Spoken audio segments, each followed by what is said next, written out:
ಯಕ್ಷಗಾನ ಕ್ಷೇತ್ರದಲ್ಲಿ ಅವರ ಶ್ರೇಷ್ಠತೆ ಅವರಿಗೆ ಹಲವು ಪ್ರಶಸ್ತಿಗಳನ್ನು ತಂದುಕೊಟ್ಟಿದೆ. ನಾನು ಅವರ ದೀರ್ಘ ಪರಿಚಯಕ್ಕೆ ಹೋಗುತ್ತಿಲ್ಲ. ಪ್ರೊಫೆಸರ್ ML ಸಾಮಗ ಸರ್ ಅವರು ಅಭಿನಂದನಾ ಭಾಷಣ ಮಾಡುವವರಿದ್ದಾರೆ. ಶ್ರೀಯುತ ಜಬ್ಬಾರ್ ಸಮೋ ಅವರನ್ನು ಆತ್ಮೀಯವಾಗಿ ಬರಮಾಡಿಕೊಟ್ಟಿದ್ದಾರೆ. ತಿಮ್ಮಪ್ಪಯ್ಯನವರು ಅವರ ಪ್ರಶಸ್ತಿಯನ್ನ ಪಡೆಯಲಿಕ್ಕಿರುವಂತಹ SM ಜಬ್ಬಾರ್ ಅವರಿಗೆ ಪ್ರೀತಿಪೂರ್ವಕವಾದ ಅಭಿನಂದನೆ.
ಆ ಕಷ್ಟಗಳ ಹೊಯ್ಲಿಗೆ ಎದೆಗೊಟ್ಟು ಅಸೀಮ ಸಾಹಸದಿಂದ ಈಗಿ ದಂಡೆಗೆ ಸೇರಿ ಬದುಕಿನ ಅಸ್ತಿತ್ವವನ್ನು ದಾಖಲಿಸುವುದಕ್ಕೆ ಸ್ಥಾಪಿಸುವುದಕ್ಕೆ ಬಹುವೃತ್ತಿಗಳನ್ನು ಕೈಗೊಂಡು ಕೊನೆಗೆ ಕನ್ನಡ ಸಾರಸ್ವತ ಲೋಕದಲ್ಲಿ ಒಂದು ಸ್ಮರಣೀಯವಾದಂಥ ಸ್ಥಾನವನ್ನು ಮೂಡಿಸಿ ನಮ್ಮನ್ನು ಬಿಟ್ಟು ತೆರಳಿರುವ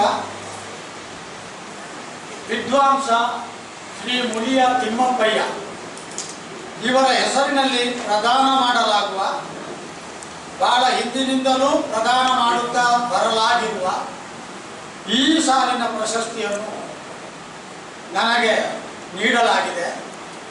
ಈ ಪ್ರಶಸ್ತಿಯನ್ನು ಜೀವಂತವಾಗಿರಿಸಿ ಮುಳಿಯ ತಿಮ್ಮಪ್ಪಯ್ಯ ಎಂಬ ಮಹಾವಿದ್ವಾಂಸರ ನಾಮವನ್ನು ಚಿರಸ್ಥಾಯಿಗೊಳಿಸುವ ಸದುದ್ದೇಶದಿಂದ ಯಾವುದೇ ಪ್ರತಿಫಲಾಪೇಕ್ಷೆಯೂ ಇಲ್ಲದೆ ನಿಸ್ವಾರ್ಥವೆಂದೇ ಹೇಳಬಹುದಾದಂಥ ಮಾನಸಿಕ ಧೋರಣೆಯಿಂದ ಈ ಕೃತಿಯನ್ನೊಂದು ಪವಿತ್ರ ಕೈಂಕರ್ಯ, ಒಂದು ಹರಕೆ ಎನ್ನುವ ಹಾಗೆ ಕಟ್ಟುನಿಟ್ಟಿನ ಎಚ್ಚರದಿಂದ ಶ್ರದ್ಧೆಯಿಂದ ಪಾಲಿಸಿಕೊಂಡು ಬಂದಿರುವ ಶ್ರೀ ಮುಳಿಯ ತಿಮ್ಮಪ್ಪಯ್ಯ ಪ್ರಶಸ್ತಿ ಪ್ರದಾನ ಸಮಿತಿಗೆ ಸಂಬಂಧಪಟ್ಟ ಅವರ ಪುತ್ರರು, ಅವರ ಬಾಂಧವರು, ಅವರ ಮಿತ್ರರು, ಅವರ ಇನ್ನೂ ಹಲವು ಸ್ತರದ ಸಂಬಂಧಿಗಳು ಅವರೆಲ್ಲರೂ ಇರುವಂಥ ಈ ಸಭಾಂಗಣದಲ್ಲಿ ಅವರೆಲ್ಲರನ್ನು ಮೊದಲಾಗಿ ನಾನು ಅವರ ಅಸ್ತಿತ್ವಕ್ಕೆ ಅಂಗೀಕಾರ ನೀಡಿ ಆರ್ಥಿಕವಾಗಿ ನಮಸ್ಕರಿಸಿ ಅಭಿನಂದಿಸಿ ನೆನಪಿಸಿಕೊಳ್ತೇನೆ. ರಿಪಿಟೇಷನ್ ಆಫ್ ಹೊರಗು ಮತ್ತು ಒಳಗಿನ ತರಂಗಗಳ ರಿಪಿಟೇಷನ್ ಎರಡೆರಡು ಮಾತಿಗೆ ಅಗತ್ಯ ಇಲ್ಲ, ಕೈ ಕಟ್ಟಿ ಹೇಳಲಿಕ್ಕೆ ಆಗುವುದಿಲ್ಲ. 3 ಮಾತಿಗೆ ಇವಾಗ 6 ಆಯಿತು, 106 ತಾಪತ್ರಯಗಳು ಅಂತ ಹೇಳಿದ್ದಾರೆ. ಹಾಗಾಗಿ ಇಲ್ಲಿ ಕುಳಿತಿರುವವರು ಒಂದೊಂದು ಕಾರಣದಿಂದ ನನಗೆ ತೀರಾ ನದಿಯ ಹೋದರು ಅಲ್ಲಲ್ಲಿ ನಿಕಟವರ್ತರು. ರಾಘವಯ್ಯನವರನ್ನು ನಾನು ಬೆಂಗಳೂರು ಮೈಸೂರು ಕಡೆಗೆ ಹೋದಾಗ ಸಂಧಿಸ್ತೇನೆ. ನೆನಪು ಮಾಡ್ತಾರೋ ನಾನು ಮುಳಿಯವನತನದವನು. ಅದನ್ನು ಹೇಳುವಾಗ ವಯೋವೃದ್ಧರಾದ ಅವರ ರೋಮ ರಾಜ್ಯಗಳು ನಿಮುರುವುದನ್ನು ನಾನು ಕಾಣ್ತೇನೆ. ಅವರ ಎದೆ ಈ ಪ್ರಾಯದಲ್ಲೂ ಉಪ್ಪುವುದನ್ನು ನಾನು ಕಾಣ್ತೇನೆ. ಒಂದು ಹೆಮ್ಮೆಯ ಕಿರೀಟವನ್ನು ತಲೆಯ ಮೇಲೆ ಹೊತ್ತ ಒಬ್ಬ ಸಾಧಕನ ಆಗಿನ ರೋಮಾಂಚನವನ್ನು ನಾನು ಅವರಲ್ಲಿ ಕಾಣ್ತೇನೆ. ನಾನು ಮುಳಿಯ ತಿಮ್ಮಪ್ಪಯ್ಯನವರ ಪರಂಪರೆ. ಮಹಾಬಲೇಶ್ವರ ರಾಯರನ್ನು ಕೂಡ ನಾನು ಪತ್ರಿಕೆಗಳಲ್ಲಿ ಬಹಳ ಓದಿದವರು. ಶೈಕ್ಷಣಿಕವಾದಂತಹ ಸಂಗತಿಗಳನ್ನು ಹೇಳುವಾಗ ಅದಕ್ಕೆ ಸಂಬಂಧಪಟ್ಟ ವ್ಯಾಕರಣವು, ಅದಕ್ಕೆ ಸಂಬಂಧಪಟ್ಟಂತಹ ಕನ್ನಡದ ವಾಕ್ಯಗಳು ಅದನ್ನು ಬಳಸುವ ಅವರ ಕ್ರಮಕ್ಕೆ ನಾನೆಂದೋ ಮನಸೋತವರು. ಆ ಬಳಿಕ ಹಿರಿಯರಾದಂತಹ ನನ್ನ ಹಿತೈಷಿಗಳಾದಂತಹ ಮಲ್ಪೆ ಲಕ್ಷ್ಮೀನಾರಾಯಣ ಸಾಮರು, ML ಸಾಮರು, ಅವರ ಬಗ್ಗೆಯೂ ನನಗೆ ವಿಶೇಷವಾದಂಥ ಅಭಿಮಾನ, ಗೌರವ. ಅವರ ಅಭಿಮಾನಿ. ಯಾಕಂದರೆ ಅವರಿಗೆ ಸಾಮಗ ಮನೆತನದಲ್ಲಿ ಸಿಗಬೇಕಾದಂತಹ ಸಾಮಗರು ಎನ್ನುವಂತಹ ಆ ಕ್ರಮ ಕ್ರಮಾಗತವಾದಂತಹ ಪರಂಪರೆಯಲ್ಲಿ ಅವರಿಗೆ ಪ್ರತ್ಯೇಕತೆ ಉಂಟು, ಸಾಮಕರಲ್ವ. ಆದರೆ ಅವರಿಗೆ ಕಲಾವಾಹಿನಿಯಲ್ಲಿ ಅಥವಾ ಬೇರೊಂದು ನೆಲೆಯಲ್ಲೋ ತುಂಬ ಪ್ರಸಿದ್ಧಿ ಬಂದಿರಲಿಕ್ಕಿಲ್ಲ. ಅವರ ತೀರ್ಥರೂಪನಿಗೆ ಸಿಕ್ಕಿದ ಹಾಗೆ, ಚಿಕ್ಕಪ್ಪನಿಗೆ ಸಿಕ್ಕಿದ ಹಾಗೆ, ಅಥವಾ ಹೊರಗೆ ಸಹೋದರ ವಾಸುದೇವ ಸಾಮಕರಿಗೆಲ್ಲ ಸಿಕ್ಕಿದ ಹಾಗೆ. ಆದರೆ ನಾನು ಅವರ ಅಪ್ಪಟ ಅಭಿಮಾನಿ. ನಾವು ಅಂಕೋಲದ ವಾಸುಗೌಡರು ಅಂತ ಹೇಳುವಲ್ಲಿ ಅವರನ್ನೊಂದು ಕಟ್ಟಿಕೊಂಡಿದ್ದೆ. ವಾಸುದೇವ ರಂಗವನ್ನು ನಾನು ಅವರೆಲ್ಲ ಒಟ್ಟಿಗೆ ತುಂಬ ಅವರ ಕೆಲಸ ಮಾಡಿದ್ದಾರೆ. ಒಂದು ನಡುತಿಟ್ಟಿನ ಬಡಗಿನ ಶೈಲಿಯಲ್ಲಿ ಒಂದು ಅದ್ಭುತವಾದ ಭೀಷ್ಮನನ್ನು ಮಾಡಿದರು. ಬಡಗು ನನಗೆ ಹೆಚ್ಚು ಪರಿಚಿತ ಅಲ್ಲ. ನಮ್ಮ ನಂಬ್ಯಾರ ಸರ್ ನನ್ನನ್ನು ಬಹಳ ಕಪಾಲಕ್ಕೆ ಕೈ ಕೊಟ್ಟು ಗಮನಿಸ್ತಾ ಇದ್ದಾರೆ. ಅವರನ್ನೆಲ್ಲ ಆಕ್ಷೇಪ ಹೇಳ್ಯಾರ ನನಗೆ ತಕ್ಷಣ, ನೀವು ಒಟ್ಟಾಗಿ ಮಾತಾಡಲಿಕ್ಕೆ ಬರುವುದಿಲ್ಲ. ಹಾಗಾಗಿ ನಾನು ಜಾರಿಕೊಳ್ಳುವ ಹಾಗೆ ಸುಲಾಭದಲ್ಲಿಟ್ಟು ನಡುತಿಟ್ಟು, ಬ್ರಹ್ಮಾವರದಲ್ಲಿ ನೆಲೆಗೊಂಡ ತಿಟ್ಟು ಅಂತ ಹೇಳೋಣ. ಆ ತಿಟ್ಟಿನಲ್ಲಿ ಒಂದು ಅನ್ಯಾದ್ಭುತವಾದ ಭೀಷ್ಮರನ್ನು ಅವರು ಅಭಿನಯಿಸಿದರು. ಪರಕಾಯ ಪ್ರವೇಶಕ್ಕೆ ಪರ್ಯಾಯವಾಗಿ ಒಳ್ಳೆಯ ಶಬ್ದ ಹೇಳಿದರು.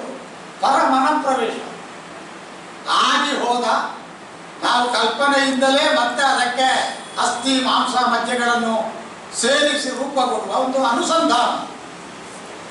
ಆ ಕ್ರಮದಲ್ಲೇ ಹೇಳುವುದಾದರೆ ಅವರು ಭೀಷ್ಮ 800 ವರ್ಷ ಬದುಕಿದ ಅಜ್ಜ, ವಯೋವೃದ್ಧ, ಜ್ಞಾನವೃದ್ಧ, ಆತನ ಹೊಯ್ದಾಟ, ಆ ಅಪ್ಪಯ್ಯ ಕೊಟ್ಟ ವರವನ್ನು ಅನುಭವಿಸಿ ಬದುಕಲೇಬೇಕಾದ ಪ್ರಮೇಯಕ್ಕೂ ಗತ್ಯಂತರಕ್ಕೂ ತನ್ನನ್ನು ಅರ್ಪಿಸಿಕೊಂಡ ಅದೃಷ್ಟಶಾಲಿ ಅಂತ ಹೇಳುವುದಿಲ್ಲ. ನಾವು ಇಡೀ ಕಥೆಯನ್ನು ಓದಿದ್ರೆ ಒಬ್ಬ ದುರದೃಷ್ಟಶಾಲಿ.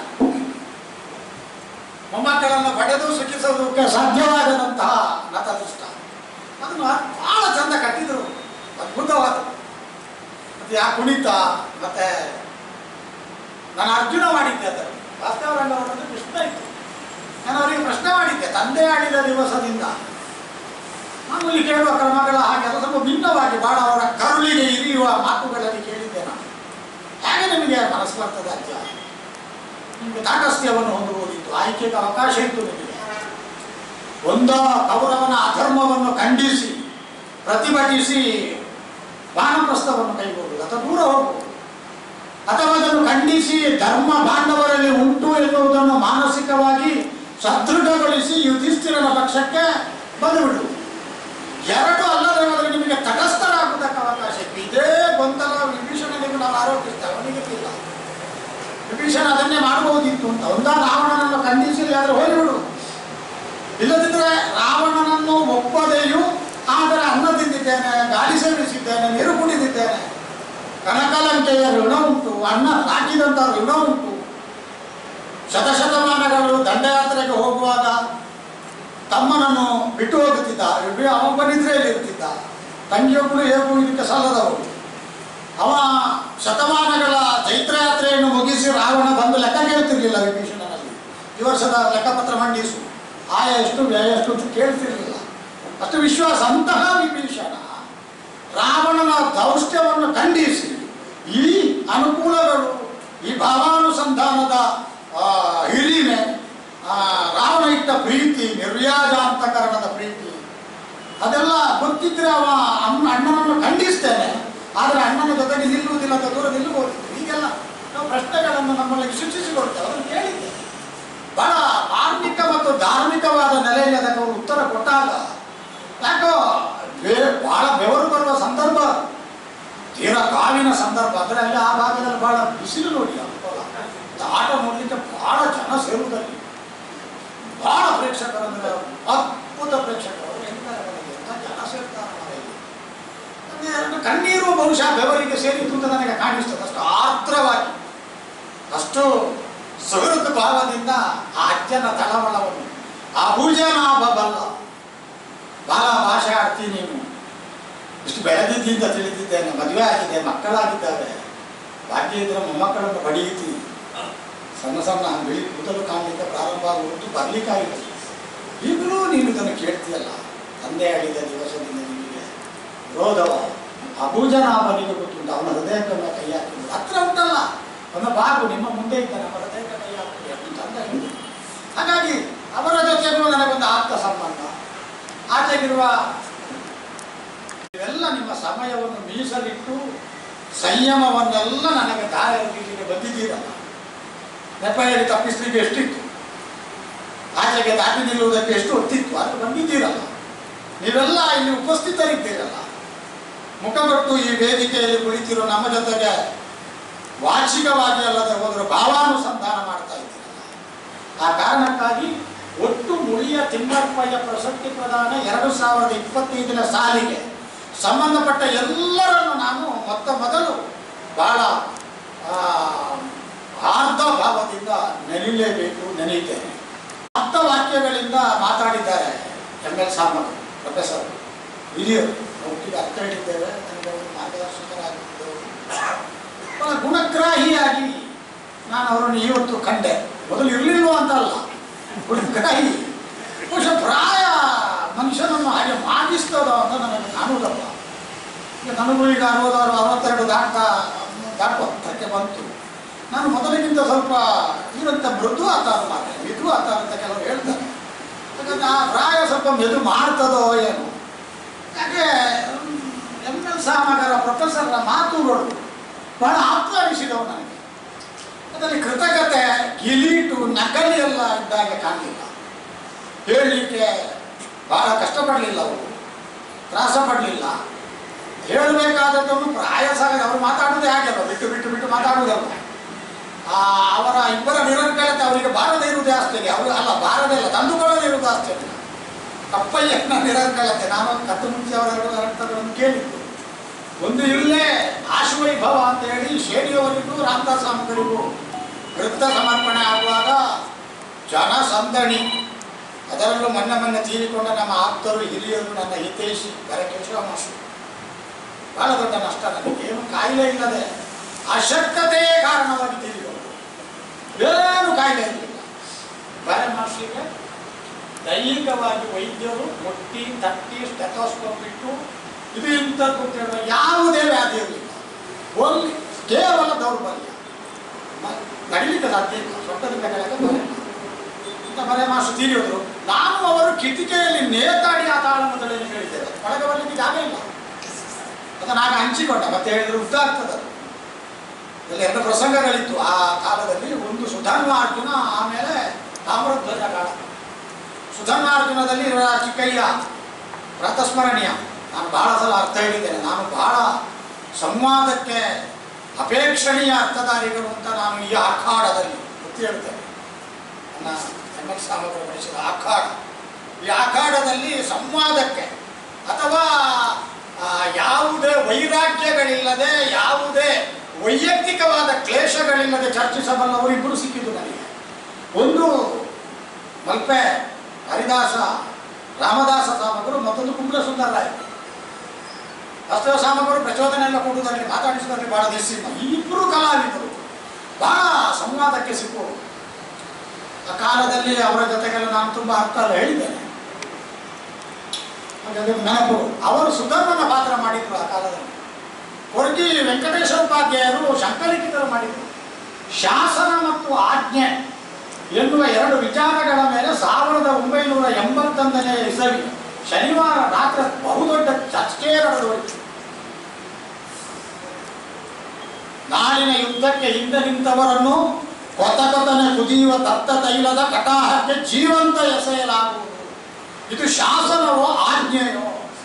ಇದರ ಮೇಲೆ ಇಬ್ಬರು ವಿದ್ವಾಂಸರಿಗೆ ವಿತರ್ಕ ಇಲ್ಲದೆ, ವಿತಂಡವಾದ ಇಲ್ಲದೆ, ಮೂರ್ಖಪಟ್ಟು ಇಲ್ಲದೆ, ಕಪಿಚೇಷ್ಟೆ ಇಲ್ಲದೆ, ಅದ್ಭುತವಾದಂತಹ ಒಂದು ವಿಸ್ತೃತವಾದಂತಹ ಜ್ಞಾನ ಶಾಖೆಯಿಂದ ತೆಗೆಯಲ್ಪಟ್ಟ ವಸ್ತುಗಳ ಜೊತೆಗೆ ಅನುಸಂಧಾನ ಮಾಡಿದ ಚರ್ಚೆ ನಡೆದುವುದು. 1.5 ಗಂಟೆ.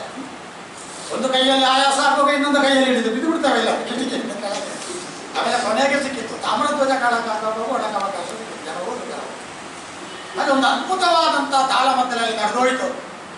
ಆಮೇಲೆ 2ನೇದು ತಾಮ್ರಧ್ವಜದಲ್ಲಿ ಹಿರಿಯರಾದಂಥ ML ಸಾಮಗರ ಅಯ್ಯ ತಂದೆ ಅವರದ್ದು ಮಯೂರಧ್ವಜ. ಶೇಣಿಯವರು ಅಪರೂಪಕ್ಕೆ ಕೃಷ್ಣ ಹೇಳಿದರು. ಪೆರ್ಲ ಪಂಡಿತರಿಗೆ ಅರ್ಜುನ ಸಿಕ್ಕಿದ್ದು ತೆಕ್ಕಡ್ಡ ಆನಂದ ಮಾಸ್ತರ ತಾಮ್ರಧ್ವಜ. ಒಂದು ಅದ್ಭುತವಾದಂಥ ತಾಳಮದ್ದಲೆ. ಅಲ್ಲಿಯೂ ಒಂದು ವಿಷಯದ ಮೇಲೆ ಬಹಳ ಗಟ್ಟಿ ಚರ್ಚೆ ಬಂತು. ನಾನು ತೆಕ್ಕಡ್ಡ ಆನಂದ ಮಾಸ್ತರ್ರ ಎಂಥದ್ದು ಹೇಳು, ಅವರ ಅಭಿಮಾನಿ ಅಲ್ಲ, ಅವರ ಅರ್ಥದ ಮರಳ. ಯಕ್ಷಗಾನದ ಮರಳು ಅಂತ ಹೇಳುವುದೇ ಸರಿಯಾದ ಶಬ್ದ. ಯಕ್ಷಗಾನದ ಪ್ರೀತಿ ಪ್ರೇಮ ಎಲ್ಲ ನಾವು ಸುಮ್ಮನೆ ಚಂದ ಮಾಡುವುದು. ಪ್ರೇಮ ಪ್ರೀತಿ ದಿವ್ಯಾಜ ಅಂತ ಮರಳು. ಆ ಮರಳು ತಾಗಿಸಿಕೊಳ್ಳುವಲ್ಲಿ ಅದರಲ್ಲಿ ವಾಚಿಕವಾದ ಮರಳು ಬರುವಲ್ಲಿ ತೆಕ್ಕಟ್ಟೆ ಆನಂದ ಮಾಸ್ತರ ಪ್ರಭಾವ ಬಹಳ ನನಗೆ. ರಾಘವ ನಂಬ್ಯಾರದು ಆಶು ಸರಿ ಹೆಸರು ಪೂರ್ತಿ ಬರುವುದಿಲ್ಲ ಮಾತುಕತೆ. ಅಂತೂ ಯಕ್ಷಗಾನದ ವಾಚಿಕಕ್ಕೆ ಸಂಬಂಧಪಟ್ಟ ಪುಸ್ತಕದಲ್ಲಿ ನೆನಪಿಸ್ತಾರೆ. ಎತ್ತಲಿನ ತೆಕ್ಕಟ್ಟೆ ಆನಂದ ಮಾಸ್ತರು, ಎತ್ತಲಿನ ಜಬ್ಬಾರ ಸಮ ಎಂಬವರು. ಎಂಥ ಅನುಕರಣೆಯ ಭಾವ, ಎಲ್ಲಿಯ ಕಲ್ಚಾರನ್ನು ಎಲ್ಲಿಯ ಶ್ರೇಣಿ, ಹೇಗೆ ಅವರಲ್ಲಿ ಹೊಂದಾಣಿಕೆ, ಅದು ಹೇಗೆ ಅನುಕರಣೆ ಆಗ್ತದಂಥ ಪುಸ್ತಕದಲ್ಲಿ ಅವರು ಬರೆದಿದ್ದಾರೆ. ನಮ್ಮ ಹತ್ರ ಇದೆ ಆ ಪುಸ್ತಕದಲ್ಲಿ ಅವರು ಕೊಟ್ಟಿದ್ದಾರೆ. ನನ್ನನ್ನು ಇಟ್ಟುಕೊಂಡು ಖರೀದಿಯೂ ಮಾಡಿದ್ದೇನೆ, ಅದನ್ನು ನಾನು ಅವರು ಕೊಟ್ಟದನ್ನು ಇಟ್ಟುಕೊಂಡಿದ್ದೇನೆ. ಹಾಗಾಗಿ ತೆಕ್ಕಟ್ಟೆ ಆನಂದ ಮಾಸ್ತರ್ ಅಂದರೆ ನನಗೆ ಮೋಹ. ಒಂದು ಶಬ್ದ ಬಂಡಿ, ಅದರಲ್ಲಿ ದರ್ಶನಗಳುಂಟು, ಯೋಗ ಉಂಟು, ಅದರಲ್ಲಿ ವೇದಾಂತ ಉಂಟು, ಅದರಲ್ಲಿ ಚತುರ್ವೇದಗಳುಂಟು, ಅದರಲ್ಲಿ ಪುರಾಣ ಉಂಟು, ಆಮೇಲೆ ಅದರಲ್ಲಿ ಕಟ್ಲೇರಿ ಅಂತ ನಮ್ಮ ಸಾಧಾರಣ ನಾವು ಹೇಳುವುದಿಲ್ಲ, ಕಟ್ಲೇರಿ ಅಂಗಡಿ ಅಂತ ಹೇಳುವುದಿಲ್ಲ, ಎಲ್ಲ ಸಿಕ್ಕುವಂಥ ಅಂಗಡಿ, ಎಲ್ಲ ಶಬ್ದಗಳ ಸರಕು ತುಂಬಿದಂಥ ಜ್ಞಾನ ಪಾತ್ರಗಳು. ಜಾನಪದ ಉಂಟು, ಗೀಗಿ ಹಾಡು ಉಂಟು, ಲಾಲಿ ಹಾಡು ಉಂಟು, ಅದ್ಭುತವಾದ ಸಂಸ್ಕೃತ ಉಂಟು. ಇದೆಲ್ಲ ಸಮಾವೇಶಿತವಾದ ಒಂದು ಅಪೂರ್ವವಾದಂಥ ವಚೋವಿಲಾಸದ ಮಾದರಿಯರು. ನಾನು ಅದನ್ನು ಅನನ್ಯವಾಗಿ ಕುರುಡಾಗಿ ಆರಾಧಿಸ್ತಿದ್ದೆ. ನನ್ನ ಅರ್ಥಗಾರಿಕೆಯಲ್ಲೂ ಕೂಡ ಪ್ರಾರಂಭದಲ್ಲಿ ಅದೇ ಇದ್ದದ್ದು. ಆದರೆ ಅವರ ವಸ್ತು ವೈವಿಧ್ಯಗಳು ಇತ್ಯಾದಿ ನನಗೆ ದಕ್ಕಲಿಲ್ಲ. ಅದು ಅದ್ಭುತ. ಹಾಗಾಗಿ ಅದನ್ನು ನಾನು ಅನುಸರಿಸ್ತಿದ್ದೆ. ಅದನ್ನು ಕುರುಡಾಗಿ ಹಿಂದು ಮುಂದೆ ನೋಡದೆ ಅದನ್ನೇ ಅನುಸರಿಸಿ ಅರ್ಥ ಹೇಳೋ ಪ್ರಯತ್ನ ನಾನು ಮಾಡ್ತಾ ಇದ್ದೆ. ಸುಳ್ಯದ ಆಚೆ ಬೆರಾಜೆ ಅಂತ ಒಂದು ಕೊಡಗಿಗೆ ಸಂಬಂಧಪಟ್ಟದ್ದು. ಆ ಬೆರಾಜೆಯಲ್ಲಿ ಸುರತ್ತಲ ಮೇಳದ ಆಟ ಏಪ್ರಿಲ್ 23ಕ್ಕೆ ನಡೆಯುವುದು. ಅಲ್ಲಿ 3 ತಿಂಗಳ ಜಾತ್ರೆ ನಡೀತದೆ. ಶಾಸ್ತಾವೇಶ್ವರ ದೇವಸ್ಥಾನದ ಜಾತ್ರೆ, ಬಹಳ ವಿಶೇಷ ಜಾತ್ರೆ. 3 ತಿಂಗಳ ವಿವರಗಳು ನಮಗೆ ಉದಯವಾಣಿಯಿಂದ ಸಿಕ್ಕುವು. ಆಗ ಉದಯವಾಣಿಯಲ್ಲಿ ಇಡೀ ಪುಟದಲ್ಲಿ ಕೈಗಳು ಅದರ ಜಾಹೀರಾತನ್ನು ಹಾಕುತ್ತಿದ್ದರು. ಎಲ್ಲ ಮೇಳದ್ದು ಬರ್ತಿತ್ತು. ಕರ್ನಾಟಕವೋ ಅಥವಾ ಕರ್ನಾಟಕ ಕುಂಡ ಅಂತ ಮೇಳ ಬರ್ತಿತ್ತು, ಕ್ರಿಶ್ಚಿಯನ್ ಬಾಬುಗಳಲ್ಲಿ ಆ ಥರದ್ದು ಎಲ್ಲ ಮೇಳಗಳು ಬರ್ತಿತ್ತು. ಅದನ್ನು ನಾವು ಆಗಲೇ ಗೋಡೆಗೆ ಅಂಟಿಸುವುದು ಅಥವಾ ಮನೆಯಲ್ಲಿ ಅದಕ್ಕೆ ತಗಾದೆ ಬರ್ತದೆ ಅಂತ ಹೇಳುವ ಅಪಾಯದ ಮುನ್ಸೂಚನೆ ಬಂದಾಗ ಎಲ್ಲೋ ಪುಸ್ತಕದ ಎಡೆಯಲ್ಲೋ ನವಿಲು ಗರಿಯನ್ನು ಏನು ಪುಸ್ತಕದ ಎಡೆಯಲ್ಲಿ ಇರ್ತಿದ್ದಾರಲ್ಲ, ಮನೆ ಇರ್ತದೆ, ಮರಿ ಮಾಡು ಅಂತೇಳಿ ಏನು ನವಿಲು ಗರಿಯನ್ನು ಇರ್ತಿದ್ದಾರಲ್ಲ ಸಣ್ಣ ಪ್ರಾಯದಲ್ಲಿ, ಅದರ ಪಕ್ಕದ ಪುಟದಲ್ಲಿ ಇದನ್ನು ಇಡ್ತಿದ್ದೇವೆ ನಾವು. ಆ ಗುರುತನ್ನು ಇಟ್ಟುಕೊಂಡು ತೆಕ್ಕಟ್ಟೆ ಮಾಸ್ತರರನ್ನು ಜೀಪು ಬಾಡಿಗೆ ಮಾಡಿ, ಆಗ 70-75 ರೂಪಾಯಿ ಬಾಡಿಗೆ ಇಟ್ಟಲ್ಲಿ ಬಾಡಿಗೆಗೆ ಜೀಪು ಮಾಡಿಕೊಂಡು ಅವರನ್ನು ಸಂಪಾದನೆಗೆ ಕರ್ಕೊಂಡು ಹೋಗಿ ಅವರನ್ನು IBಯಲ್ಲಿ ಮಲಗಿಸಿ ಅವರ ಬಟ್ಟೆಗಳನ್ನು ತೊಳಸುವ ವ್ಯವಸ್ಥೆ ಮಾಡಿ ಅವರ ಜೊತೆಗೆ ನಾನೇ ಮೈ ಮೇಲೆ ಹಾಕೊಂಡು ಅರ್ಥ ಇರ್ತಿದ್ದೆ. ಆದರೆ ಆ ಪುಣ್ಯಾತ್ಮನಲ್ಲಿ ಇದ್ದಂಥ ಒಂದು ವಿಶೇಷವಾದ, ನನಗೆ ಕೊನೆಯವರೆಗೂ ಅರ್ಥ ಮಾಡಿಕೊಳ್ಳಲಿಕ್ಕೆ ಸಾಧ್ಯವಾಗದಿರುವ ಸಂಗತಿ, ಎಷ್ಟೇ ಪ್ರೀತಿಯನ್ನು ನೀವು ಹೊರಗೆ ತೋರಿಸಿ ಯಕ್ಷಗಾನದ ರಂಗಕ್ಕೆ ಹೋದಾಗ ಅವರಿಗೆ ಅದು ನೆನಪೇ ಇರ್ತದೆ. ಅವರಿಗೆ ಊಟ ಕೊಟ್ಟು ಅವರನ್ನು ಪ್ರೀತಿಯಿಂದ ಮಾಸ್ಟರ್ ಅಂತ ಓಲೈಸಿ ಅವರಿಗೆ ಚಾಯ ಕೊಟ್ಟು ಅವರ ಪ್ರೀತಿಯ ಬೀಡಿ ಕೊಟ್ಟು ಎಲ್ಲ ಕೊಟ್ಟು ಓಲೈಸಿದ್ರು. ಅರ್ಥ ಹೇಳುವಾಗ ರಾಜ್ಯ ಇಲ್ಲ, ಅವರು ಎತ್ತಿ ನಮ್ಮನ್ನು ಒಗೀತಿದ್ರು. ಒಂದು ತಾಳಮದ್ದಳೆ ಭೀಷ್ಮಾರ್ಜುನ ಅಂತ ಏರ್ಪಾಡಾಯಿತು. ಸ್ಟೆಪ್ಪಾರು ಕರ್ಕೊಂಡು ಬರೋದಲ್ಲ. ಹಾಗಾಗಿ ನಮಗೆಲ್ಲ ಭಾಳ ಔದಾರ್ಯ ಅವರು ತೋರಿ ಆಗುತ್ತೆ. ಉಳಿದವರ ಮನಸ್ಸಿನಲ್ಲೂ ಇತ್ತು, ನನ್ನ ಮನಸ್ಸಿನಲ್ಲೂ ಇತ್ತು. ನಾನು ಆ ಭೀಷ್ಮಾರ್ಜುನದಲ್ಲಿ ಅವರ ಭೀಷ್ಮ ಮಾಡಿ ನಾನು ಅರ್ಜುನನ್ನು ನೋಯಿಸಿಕೊಂಡೆ. ಇವರ ಭೀಷ್ಮನಿಗೆ ಕೇಳಿದ್ದನ್ನು ಬಾಯಿಪಾಠ ಮಾಡಿ ನಾನು ಕೇಳಿದೆ. 5 ಮಂದಿಯ ಹೆಂಡತಿಯ ಮಾನ ಕಳೆಯುವಾಗ ನೀವೊಬ್ಬರು ಸುಮ್ಮನೆ ಕೂತಿರಲ್ಲ ಅಂತ. ಇವರು ಸುಮ್ಮನೆ ಗದ್ದಕ್ಕೆ ಕೈ ಕೊಟ್ಟು ಎಂದಿನ ಶೈಲಿಯಲ್ಲಿ ಟೊಪ್ಪಿಯೂ ಬಿಸುಗಡೆದ ಕೂತರು. ಕೊನೆಗೆ ನಿನ್ನ ಅಣ್ಣ ಸತ್ತಿರಲಿಲ್ಲಲ್ಲ ಅಂತ ಹೇಳಿದ್ರು. ನಾನು ತುಂಬ ಉದ್ದ ಮಾತಾಡಿದೆ. ಎಷ್ಟು ತಕ್ಕಂತೆ ಮಾಸ್ಟರ್ ಹತ್ರ ಮಾತಾಡೋದು, ಒಂದು ಪುಟದಷ್ಟು ತಯಾರಿ ಮಾಡಿದ್ದೇನೆ. ಈ ಪುಣ್ಯಾತ್ಮ ಕೊಟ್ಟ ಉತ್ತರ ನಿನ್ನ ಅಣ್ಣ ಸತ್ತಿರಲಿಲ್ಲಲ್ಲ ಅಂತ. ನನಗದು ಹೊಳಿಬೇಕಾದ್ರೆ ತಾಳಮದ್ದಲೆ ಮುಗಿಬೇಕಾಯ್ತು. ನಿನ್ನ ಅಣ್ಣ ಜೀವಂತ ಇದ್ದು ತಡೀಲಿಲ್ಲ, ಇದು ನಾನು ಯಾಕೆ ತಡೀತೇನೆ ಅಂತ ಕೇಳಿದ್ರು. ನಿನ್ನ ಅಣ್ಣ ಸತ್ತಿರಲಿಲ್ಲಲ್ಲ ಒಗ್ಗಟ್ಟು ಮಾತಾಡಿ. ಹೀಗಾಗಿ ಇವರೆಲ್ಲರ ಪ್ರಭಾವಗಳಿಂದ ಇವರೆಲ್ಲರನ್ನು ಹತ್ತಿರದಿಂದ ನೋಡುತ್ತಾ ಬೆಳೆದ ನಾನು ಈ ಯಕ್ಷಗಾನಕ್ಕೆ ಒಮ್ಮೆಲೆ ಕಲಾವಿದನಾಗಿ ಬರಲಿಲ್ಲ. ನಾನು ಯಕ್ಷಗಾನದಲ್ಲಿ ಸಂಘಟಕನಾಗಿ ಕೆಲಸ ಮಾಡಿದೆ. ಹೆಚ್ಚು ಕಡಿಮೆ ಒಂದು 10 ವರ್ಷ ನಾವು ಯಕ್ಷಮಿತ್ರರ ಬಳಗ ಸಂಪಾಜೆ ಅಂತ ಹೇಳುವ ಒಂದು ಸಾಂಸ್ಥಿಕ ಸ್ವರೂಪ ಕೊಟ್ಟಂಥ ಕಲಾ ಸಂಘ ಅದನ್ನು ನಾವು ನಡೆಸಿದ್ದೇವೆ. ನನಗೆ ಈಗ ತೆಂಕಿನಲ್ಲಿ ಪ್ರಸಿದ್ಧ ವೇಷಧಾರಿಗಳಾಗಿರುವ ದಿವಾಕರ ರೈ ಸಂಪಾಜೆ, ಜಯಾನಂದ ಸಂಪಾಜೆ, ವೆಂಕಟೇಶ ಕಲ್ಲಗುಂಡಿ, ರಾಧಾಕೃಷ್ಣ ಕಲ್ಲಗುಂಡಿ ಇವರೆಲ್ಲ ನಮ್ಮ ಆ ಗರಡಿಯಲ್ಲೇ ಪಳಗಿದರು. ನಾವೇ ಅಲ್ಲಿಂದ ದಿವಾಕರ ರೈಯನ್ನೆಲ್ಲ ಕೇಂದ್ರಕ್ಕೆ ಕಳುಹಿಸಿದ್ವಿ. ಈಗಲೂ ನೆನಪಿಟ್ಟುಕೊಂಡಾಗ ನಮಗೆ ಭಾಳ ಧನ್ಯತೆ ಅನ್ನಿಸ್ತದೆ. ಆ ಕಾಲದಲ್ಲಿ ಸಂಘಟಕರಾಗಿ ಒಂದು 10 ವರ್ಷ ನಾನು ಕೆಲಸ ಮಾಡಿದ್ದೇನೆ. ಸನ್ಮಾನಗಳನ್ನು ಮಾಡಿದ್ದೇನೆ, ತಾಳಮದ್ದಳೆಗಳನ್ನು ಮಾಡಿಸಿದ್ದೇವೆ, ಯಕ್ಷಗಾನದ ಗೋಷ್ಠಿಗಳನ್ನು ಮಾಡಿಸಿದ್ದೇವೆ, ಇತ್ಯಾದಿ ಕಾರ್ಯಕ್ರಮಗಳನ್ನು ಮಾಡಿಸ್ತಾ ಬಂದಿದ್ದೇವೆ. ಆ ಮಾಡಿಸುವಾಗಲೂ ನನಗೆ ವಾಚಿಕವಾದ ಆಸಕ್ತಿಯೇ ಪ್ರಧಾನವಾಗಿದ್ದೇ ಹೊರತು ಈ ಆಟದ ವೇಷ ನನಗೆ ಮುಖ್ಯವಾಗಿ ಕಾಣಿಸ್ತಲೇ ಇರಲಿಲ್ಲ ಆಗಲೂ ಕೂಡ. ಆದರೆ ನಾನು ಪ್ರಾರಂಭದಲ್ಲಿ ಶ್ರೀಮಾನ್ ಸಾಮಗರು ಹೇಳಿದ ಹಾಗೆ ಹವ್ಯಾಸಿ ವೇಷಧಾರಿಯಾಗಿಯೇ ಕಾಣಿಸಿಕೊಂಡರು. ಆಗ ನಮ್ಮಲ್ಲಿ ದಾಸರ ಬೈಲು ಚನ್ನನಾಯಕರು ಅಂತೇಳಿ ಅವರು ಧರ್ಮಸ್ಥಳ ಮೇಳದಲ್ಲಿ ಕಡತೋಕರಿಗೆ ಉತ್ತಿನ ಭಾಗವತರಾಗಿದ್ದರು. ಅದ್ಭುತವಾದಂಥ ಕಂಠಸಿರಿತ್ತು ಅವರಿಗೆ. ಗಾನ ಕೋಗಿಲೆ ಅಂತವರನ್ನು ನಾವು ಕರೀತಿದ್ದೇವೆ. ಅವರ ಸ್ವರ ಅಂದರೆ ಅದು ಹಾಡುವ ಶೈಲಿಯಾಗೆ ದಲಿತ ಪರಂಪರೆಯಿಂದ ಬಂದಂಥ ಒಬ್ಬ ಮಹಾಭಾಗವತ. ಆಗ ಚೌಡೇಶ್ವರಿ ಮೇಳ ಅಂತ ಒಂದು ಮೇಳ ಇತ್ತು ನಮ್ಮಲ್ಲಿ. ಅದನ್ನೊಬ್ಬರು ಶಂಕರ ಭಟ್ರು ಅಂತ ನಾವು ಗುರುತಿಸ್ತಾ ಇದ್ದರು. ಅವರ ಹೆಸರು ಬೇರೆ ಏನು ಅಂತ ನಾನು ಕೇಳಿದ್ದೇನೆ. ನಾವೆಲ್ಲ ಹಾಗೆ ಕರೀತಾ ಇದ್ದರು ಶಂಕರಣ್ಣ. ಅವರು ಮಡಿಕೇರಿಯಲ್ಲಿ ಚೌಡೇಶ್ವರಿ ಹೋಟೆಲ್ ಅಂತ ನಡೆಸ್ತಾ ಇದ್ದರು.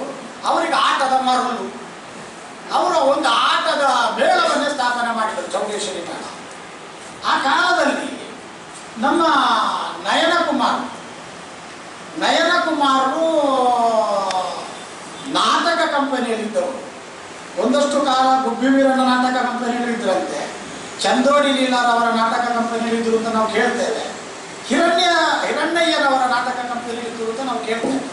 ಅಂತೂ ಆ ನಾಟಕದ ಲೋಕವನ್ನು ಬಿಟ್ಟು ಅವರ ಆ ಅಣ್ಣನೋ ತಮ್ಮನೋ ನಡೆಸುತ್ತಿದ್ದ ಕೊಯನಾಡಿನ ಹೋಟೆಲಿಗೆ ಬಂದು ಸೇರಿಕೊಂಡು ಬಹಳ ಚಂದದ ರೂಪ, ಇಲ್ಲಿರಿಸಿದ ಕೂದಲು, ಆಗಿನ ಗಟ್ಟಿಯಾದಂಥ ಟೈಟಾದಂಥ ಪೈರನ್ನು, ಜುಬ್ಬ ಇದನ್ನು ಇಟ್ಟುಕೊಂಡು ಬಹಳ ನಿಜವಾದ ಅರ್ಥದಲ್ಲೂ ನಯನ ಮನೋಹರವಾಗಿ ಅವರು ಕಾಣ್ತಿದ್ದರು.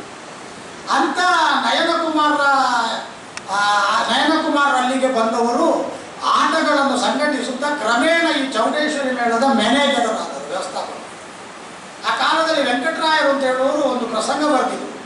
ಪಾಪಣ್ಣ ವಿಜಯ ಗುಣಸುಂದರಿ ಪ್ರಸಂಗವನ್ನು ಹೋಲುವ ಪ್ರಸಂಗ. ಅದೇ ವಸ್ತು ವಿಷಯ ಇದ್ದಾಗಿ ಕಾಣ್ತದೆ, ಅದೇ ಕಥೆಯಾಗಿದೆ, ಇನ್ನಷ್ಟು ಅದರಲ್ಲಿ ಒಂದು ಕರಡಿಯಾಗಿ ಪರಿವರ್ತನೆ ಒಂದು ರಾಜಕುಮಾರನ ಪಾತ್ರವನ್ನು ಬಹಳ ಮನೋಜ್ಞವಾಗಿ ಅವರು ಮಾಡ್ತಿದ್ರು.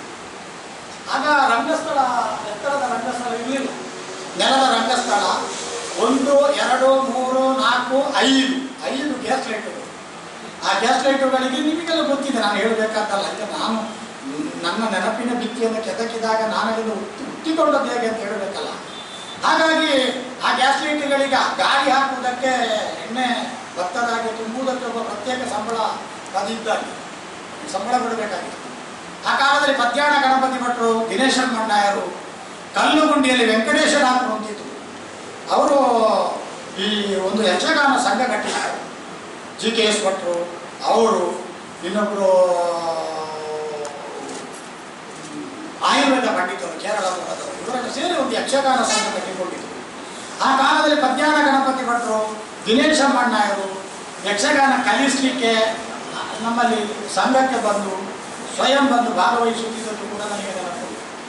ಆ ಚೌಡೇಶ್ವರಿ ಮೇಳದ ಆಟ ನಡೆಯುವ ಕಾಲದಲ್ಲಿ ಘಟಾನುಘಟಿ ವೇಷಧಾರಿಗಳು, ಸಂಪಾಜ ಸೀನಪರಿಗಳು ಅದರೊಳಗಿತ್ತು, ಹೆಂಜಾಳ ರಾಮಕೃಷ್ಣರಾಯರೊಳಗಿತ್ತು, ಯುವರಾಜ ಜೈನರೊಳಗಿತ್ತು, ತೊಡಿಕಾನ ವಿಶ್ವನಾಥ ಗೌಡ, ತೊಡಿಕಾನ ವಸಂತ, ತೊಡಿಕಾನ ಬಾಬುಗೌಡ, ಹೀಗೆ ಭಾಳ. ಕಾಸರಗೋಡು ಸುಂದರರಾಯನ ಚೆಂಡಗಿತ್ತು, ವೆಂಕಟರಮಣ ಅಯ್ಯ ಚೆಂಡಗಿತ್ತು, ಅಡೂರು ಮೋಹನಸರಳಾಯ ಚೆಂಡಗಿತ್ತು ಕುಂಬೇಳಕ್ಕೆ. ಹಾಗಾಗಿ ಅದೊಂದು ಬಲಿಷ್ಠವಾದಂಥ ತಂಡ ಆಗಿತ್ತು.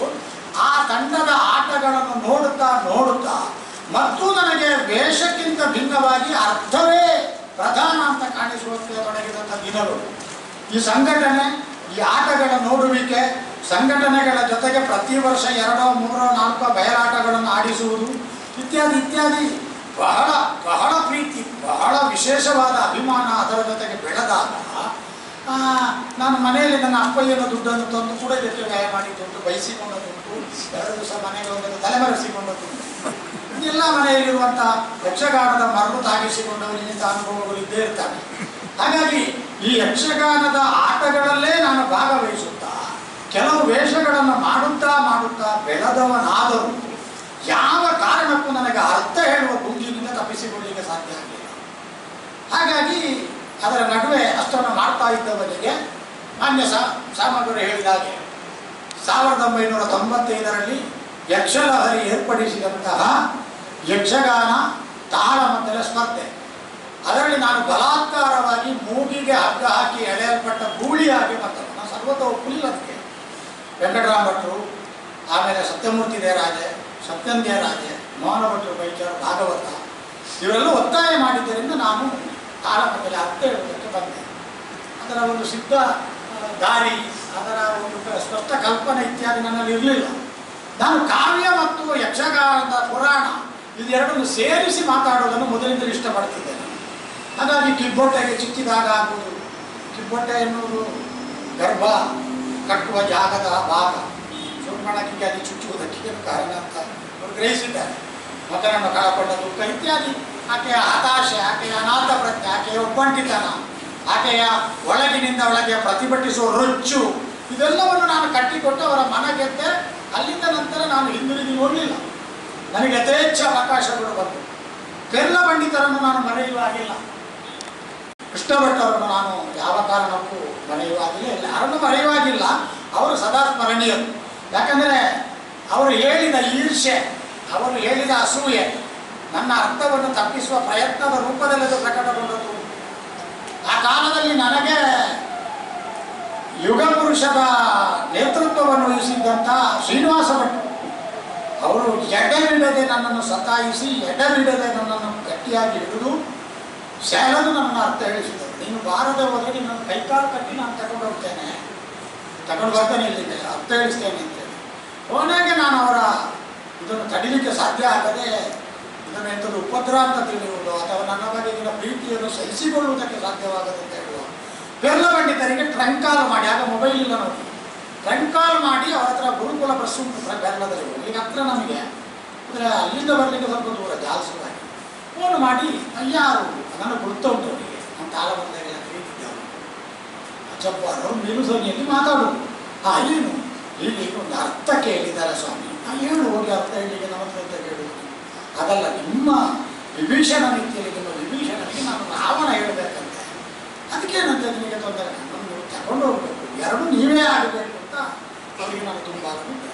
ಆ ಪುಣ್ಯಾತ್ಮ ಯಾವುದೇ ಕಾರಣಕ್ಕೂ ನನ್ನನ್ನು ಕೆಳಗೆ ಬೀಳಲಿಕ್ಕೆ ಎಲ್ಲ ವಿಷಯಗಳನ್ನು ತಟ್ಟಿ ಸರಿ ಮಾಡುತ್ತಾ ಆ ಪ್ರಸಂಗದ ಅಂತ್ಯದವರೆಗೂ ಬಹಳ ಚಂದದಲ್ಲಿ ರಾವಣ ಮೆರೆಯುವ ಹಾಗೆ ಈ ಬಳ್ಳಿಗೆ ಗಿಡ ಆಸರೆ ಕೊಡುವುದಿಲ್ಲ, ಮಾತಾಡಲಿಕ್ಕಿಲ್ಲ. ಇದು ಸುತ್ತಿ ದೊಡ್ಡ ಜನ ತಲೆ ಎತ್ತಿ ನಿಲ್ಲುವುದು. ನಾನು ಹಾಗೆ ಆ ಗಿಡಕ್ಕೆ ಸುತ್ತಿದ ಬಳ್ಳಿಯ ಹಾಗೆ ತಲೆ ಎತ್ತಿ ನಿಂತೆ. ಆ ಕಾಲದಲ್ಲಿ ನನ್ನ ಆ ಪಾತ್ರವನ್ನು ತಪ್ಪಿಸುವ ಪ್ರಯತ್ನಗಳು ಉಂಟದಿದ್ದಾರೆ. 2-3 ಸಲ ಅಲ್ಲಿಗೆ ಹೋಗಲಾಗಿದೆ. ಮತ್ತು ಆ ಪಾತ್ರವನಿಗೆ ಸುತಾರಾಮ್ ನೀಡತಕ್ಕದ್ದಲ್ಲ, ಯಾವ ಕಾರಣಕ್ಕೆ ಅವನಿಗೆ ಕೊಡಬಾರದು ಅಂತ ಹಠದ ಸೂಚನೆಗಳೆಲ್ಲ ಹೋಗಿದ್ದಾರೆ. ಆದರೆ ಅವರನ್ನು ಕೇಳಲಿಲ್ಲ, ಶ್ರೀನಿವಾಸ ಭಟ್ರು ಯಾವ ಕಾರಣಕ್ಕೆ ಒಪ್ಪಲಿಲ್ಲ. ಆ ಕಾರಣದಿಂದ ಅಲ್ಲಿಗೆ ಆದ ಆರಂಗೇಟ್ರ ಆ ಪ್ರವೇಶದಿಂದ ಮತ್ತೆ ಮಾನ್ಯ ಶ್ರೀ ಸಾಮಗ್ರಿ ಹೇಳಿದಾಗ ನನಗೆ ಯಥೇಚ್ಛ ಅವಕಾಶಗಳು ಬಂದವು. ನಾನು ಅದರಲ್ಲಿ ಈಗ ನಿಮ್ಮ ಕಣ್ಣ ಮುಂದೆ ಅರ್ಥ ಹೇಳ್ತಾ ಬಂದೆ. ಹಾಗಾದರೆ ಈ ಅರ್ಥ ಹೇಳುವ ಕಾಲದಲ್ಲಿ ನಾವು ಹೇಳಿದ ಸಾಮರಸ್ಯ, ಸಮನ್ವಯ ಇತ್ಯಾದಿ ಸೂತ್ರಗಳು ಅದು ನನಗಿಂತ ಮೊದಲು ಬೇರೆಯವರ ಅರ್ಥ ಹೇಳ್ತಾ ಇದ್ದರು. ಎಕ್ಕಚ್ಚು ಒಡೆಯರು ಅಂತ ಶೇಣಿಯವರ ಕಾಲದಲ್ಲಿ ಇದ್ದರಂತೆ. ಅವರ ಶಿಷ್ಯ ಪರಂಗಿಪೇಟೆಯ ಮಹಾಬಲ ಶೆಟ್ಟರು, ಅಮಲ ಶೆಟ್ಟರು ಅಂತ ಒಳ್ಳೆಯ ಅರ್ಥದಾರಿದ್ದರು. ಅವರ ಶಿಷ್ಯ ಎಕ್ಕಚ್ಚು ಒಡೆಯರು ಹೋಮಿಯೋಪತಿ ಮತ್ತು ಆಯುರ್ವೇದ ಎರಡರನ್ನು ಬಲ್ಲಿದರು ಅಂತ ನಾವು ಕೇಳ್ತೇವೆ. ಅವರಲ್ಲಿ ವಾಹನ ಇತ್ತು. ಆ ಕಾಲದಲ್ಲಿ ತಾಳಮದ್ದಲೆಗೆ ಹೋಗಲಿಕ್ಕೆ ವಾಹನ ಸೌಕರ್ಯ ಕಡಿಮೆ. ಅವರನ್ನು ಎರಡೂ ಉದ್ದೇಶಕ್ಕಾಗಿ ಅರ್ಕುಳ ಶುಕ್ರಾಚಾರ್ಯರು ಬಳಸಿಕೊಂಡಂತೆ. ಹೋಗಲಿಕ್ಕೊಂದು ವಾಹನವೂ ಆಯಿತು, ಅವರಿಗೊಂದು ಅರ್ಥ ಕೊಟ್ಟು ಸಮಾಧಾನ ಕೊಟ್ಟು ಅವರ ಅರ್ಥ ಹೇಳುವ ದಾಹವನ್ನು ತಣಿಸಿದಾಗೂ ಆಯಿತು. ಕಲ್ಲಡಿ ಸದ್ಯ ಕನ್ಯ ಕರ್ಕೊಂಡು ಸಣ್ಣ ಅರ್ಥ ಅಂತೂ ಎಪ್ಪತ್ತು ಒಡೆಯರು ಜಬ್ಬಾರ ಸಾಹಿಬನಿಗಿಂತ ಮೊದಲು ಮುಸಲ್ಮಾನ ಪರಂಪರೆಯ ಅರ್ಥಧಾರಿಯಿಂದ ಅರ್ಕುಳ ಶುಕ್ರಾಚಾರ್ಯರ ಒಂದು ಕೊಡುಗೆಯಿಂದ ಕಾಣಿಸಿಕೊಂಡು ಆಮೇಲೆ ನಾನೊಬ್ಬನೇ ಅಂತಾರೆ. ನಮ್ಮ ಊರಲ್ಲಿ ಧೋನಿ ಇಬ್ರಾಹಿಂ ಅಂತಿತ್ತು, ಕಾದ್ರಿ ಬೇರೆ ಅಂತೇಳಿ ನಮ್ಮ ಕಾರ್ಕಳದಲ್ಲಿ ಜೋಶಿ ಸರ್, ಡಾಕ್ಟರ್ ಜೋಶಿ ಅವರು ಶ್ರೀಮಾನ್, ಅವರ ಸಮಕಾಲೀನರಾಗಿ ಅರ್ಥ ಹೇಳಿದವರು, ಅವರ ಕಾಲದಲ್ಲಿ ಅರ್ಥ ಹೇಳಿದವರು ಇದ್ದಾರೆ. PK ಮೊಹಮ್ಮದ್ ಆರ್ಲಪದ ಅಂತ ಹೇಳುವ ಕುಂಡು ವೇಷದಲ್ಲಿ ಬಹಳ ಬಲ. ನಾನೊಂದು ಕುಮಾರನಿಗೆ ಆಟ ಮಾಡಿಸಿದ್ದೆ, ಅದರಲ್ಲಿ ಆತನೇ ಕುಮಾರನ ವೇಷ ಮಾಡಿಸಿದ್ದ. ಆ ಕುಮಾರನ ವೇಷಕ್ಕೆ ಅವ 170 ದೀಗಿನ ಹಾಕಿದ್ದ. ಆಮೇಲೆ ಆಟ ಬಿಟ್ಟವ, ಅವ ಯಾವುದೋ ಒಂದು ಕಾರಣಕ್ಕೆ 50 ವರ್ಷ ತರಬೇತಿ ನನಗೆ ಆ ಹುಡುಗ ಯಕ್ಷಗಾನವನ್ನು ಯಾವುದೋ ಒಂದು ಸ್ವಂತ ಕಾರಣಕ್ಕಾಗಿ ಬಿಟ್ಟೆ, ಬೇರೆ ಅವನಿಗೆ ಆಕ್ಷೇಪಗಳು ಬರಲಿಲ್ಲ. ಆಮೇಲೆ ನಮ್ಮ ಮೊಹಮ್ಮದ್ ಗೌಸಿ ಹೇಗೂ ವೇಷ ಮಾಡ್ತಾರೆ, ರೌಫ್ ಮಾಸ್ಟರ್ ವೇಷ ಮಾಡ್ತಾರೆ, ಮುಷ್ತಾಕ್ ಅಂತ ಹೇಳುವವರು ಅರ್ಥ ಹೇಳ್ತಾರೆ. ಹಾಗಾಗಿ ನನಗೀಗ ನಾನೊಬ್ಬನೇ ಅಂತ ಹೇಳುವ ಒಂದು ನೋವಿತ್ತು. ನಾನೊಬ್ಬನೇ ಅಲ್ಲ, ಬಹಳ ಮುಂದಿದ್ದಾರೆ. ಯಾಕೆಂದರೆ ಒಂದು ಸಮಷ್ಟಿ ಕಲೆ ಅಂತ ಆದ ಮೇಲೆ ಅದು ಜಾತಿ, ವರ್ಗ, ಇತರ ಉಪಮೆ, ಇತರ ತಕರಾರುಗಳು ಅದೆಲ್ಲವುದನ್ನು ವಾದಾಪಿ ಜೀರ್ಣೋಭವ ಅಂತ ಹೇಳಿದ್ದಕ್ಕೆ ಜೀರ್ಣ ಮಾಡಿ ಕೊಡ್ತೇನೆ. ಹಾಗಾಗಿ ಜೀರ್ಣವಾಗುವುದು ಹೇಳಿದಾಗ ಜೀರ್ಣ ಆಗುತ್ತದೆ. ಹಾಗಾಗಿ ಕಲೆಗೆ ಒಂದು ಜಾತಿಯ ತೊಡಕು, ತಬಲ ಬಾರಿಸುವ ಅದು ಕೂಡ ಜಾತಿ ತೊಡಕುಗಳಿಲ್ಲ, ಶಹನಾಯಿ ಓದುವಾಗಲೂ ಜಾತಿ ತೊಡಕಿಲ್ಲ. ಯಕ್ಷಗಾನಕ್ಕೆ ಯಾಕೆ ಜಾತಿ ತೊಡಕು ಬರ್ತದೆ? ಆದರೆ ಪ್ರೊಫೆಸರ್ ಅವರು ಹೇಳಿದ್ದು ಅವರ ಕೌತುಕ ಸರಿ ಇದೆ. ಒಬ್ಬ ಈ ಸಂಸ್ಕೃತಿಗೆ ಸಂಬಂಧಪಟ್ಟ ಈ ಆಚಾರ ವಿಚಾರಗಳಿಗೆ ಅಪರಿಚಿತವೆನಿಸುವಷ್ಟು ದೂರ ಇರುವ ಒಬ್ಬ ಇದನ್ನು ಅರಗಿಸಿಕೊಂಡಾಗ ಒಮ್ಮೆ ಹುಬ್ಬು ಮೇಲೆ ಹೋಗುವುದೋ, ಒಂದು ಅದ್ಭುತವಾದ ಅಚ್ಚರಿ ಮೂಡುವುದೋ ಅಥವಾ ಒಂದು ವಿಸ್ಮಯ ಆಗುವುದೆಲ್ಲ ಸಹಜ. ಇವನಿಗೆ ಬರ್ತದೆ ಅಂತ ಹೇಳುವುದು ಬರುವುದು ತಪ್ಪಲ್ಲ. ಅದನ್ನು ನಾನು ಯಾವ ಕಾರಣಕ್ಕೂ ನಿರ್ಧಾತ್ಮಕವಾಗಿ ತಗೊಳ್ಬಾರ್ದು. ಈಗ ಎಲ್ಲ ಸಮಯದಲ್ಲಿ ನಡಿ ಸನ್ಮಾನ ಅಂತೇಳಿ ನಮ್ಗಿಂತ ತಪ್ಪು ಗ್ರಹಿಕೆ ಅವಸರದ ನಿರ್ಣಯ ಮಾಡಬಾರ್ದು. ಅದು ಈಗ ಪುರಾಣವನ್ನು ಮಾನ್ಯ ಸಾಮಗರು ಬಹಳ ಶಿಕ್ಷಣಾರ್ಯವಾಗಿ ನಾಳೆ ಹೇಳಿದರೆ ವಿಚಿತ್ರ ಈ ಸಾಮದ ಪರಂಪರೆಯವರು ನಮ್ಮ ಪುರಾಣ ಓದುದು ನೋಡುವ ಅಂತ ಹೇಳೋದು. ಅದನ್ನೆಲ್ಲ ಜಾತಿ ಕಾಣುವಷ್ಟು ಸಣ್ಣದಾದರೆ ನಮಗೆ ಬದುಕಲಿಕ್ಕೂ ಅನ್ನ ತಿನ್ನಲಿಕ್ಕೂ ಕಷ್ಟ ಆಗುತ್ತೆ ಅಲ್ವಾ? ಆ ಕಾರಣದಿಂದ ಅಷ್ಟು ನಾವು ಸಿನಿಕರಾಗೋದು ಬೇಡ ಅಂತ ನನಗೆ ಅನ್ನಿಸು. ಅಂತೂ ಈಗ ಯಕ್ಷಗಾನದಲ್ಲಿ ಸದ್ಯ ನನ್ನ ಅರ್ಥವನ್ನು ನೀವು ಕೇಳಿದ್ದೀರಿ. ನಾನು ಅರ್ಥಧಾರಿ ವೇಷ ಅನಿವಾರ್ಯವಾಗಿ ಎಲ್ಲ ಮಾತಾಡ್ತಾರೆ, ವೇಷ ಮಾಡಿ ಎಲ್ಲ ಮಾತಾಡ್ತಾರೆ, ವೇಷ ಮಾಡಿ ವೇಷವೂ ಆಯಿತು. ನಾನೇನು ವೇಷಧಾರಿ ಅಲ್ಲ, ಅಭಿನಯ ನನಗೆ ಸ್ವಲ್ಪ ಗೊತ್ತುಂಟು. ಯಾಕಂದರೆ ನನ್ನ ನಾಟಕ ತಂಡದಲ್ಲೂ ನಿಸರ್ಗರಂಗ ಮಂಚ ಅಂತ ನಮ್ಮಲ್ಲಿ ಎಸ್ ದೇವಪ್ರಸಾದ ತೀರ್ಕೊಂಡಿದ್ದಾರೆ.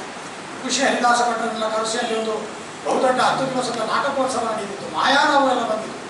ನಮ್ಮ ಇಡಗುಂಜಿ ಕೆರೆಮನೆ ಮೇಳಕ್ಕೆ ಕೊರಿಯೋಗ್ರಫಿಯನ್ನು ಹೇಳಿಕೊಟ್ಟ ಮಾಯಾರಾವ್ ಅವರು ಕೂಡ ಆ ಕಾಲದಲ್ಲಿ ಬಂದಿದ್ದರು. ಶಂಭೇಗಡೆ ಅವರು ಬಂದದ್ದು ಆ ಕಾಲದಲ್ಲಿ. ಎಸ್ ದೇವಪ್ರಸಾದ್ ಬಹಳ ದೊಡ್ಡ ರಂಗಮಂಚ, ನಿಸರ್ಗ ರಂಗಮಂಚ, ಚಿರಾಡಿ ಭೂತ ಅಂತ ಹೇಳಿದ ನಾಟಕ ಎಲ್ಲ ಅದನ್ನು ನಾನು ಮಾತ್ರ ಎಲ್ಲ ಮಾಡಿದ್ದೆ.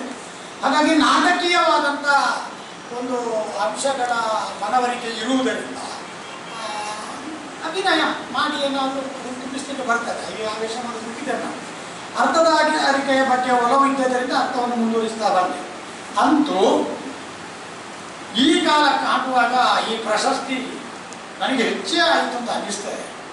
ಯಾಕಂದರೆ ವಾಂಗ್ಮಯ ಲೋಕದ ಮಹಾ ಶ್ರೀಮಂತ ಬದುಕಿನಲ್ಲಿ ಕಷ್ಟಪಟ್ಟಿದ್ದಾರೆ ಅಂತ ನಾವು ಓದುತ್ತೇವೆ. ಆ ಪುಣ್ಯಾತ್ಮಂತ ಸಾಧಕನ ಪ್ರಶಸ್ತಿ ಜಬ್ಬಾರಿಗೋ. ಆದರೆ ಹೆಮ್ಮೆ ಇವನಿಸ್ತದೆ. ಜಬ್ಬಾರಿಗಲ್ಲದ ಮತ್ತೆ ಯಾರಿಗೆ?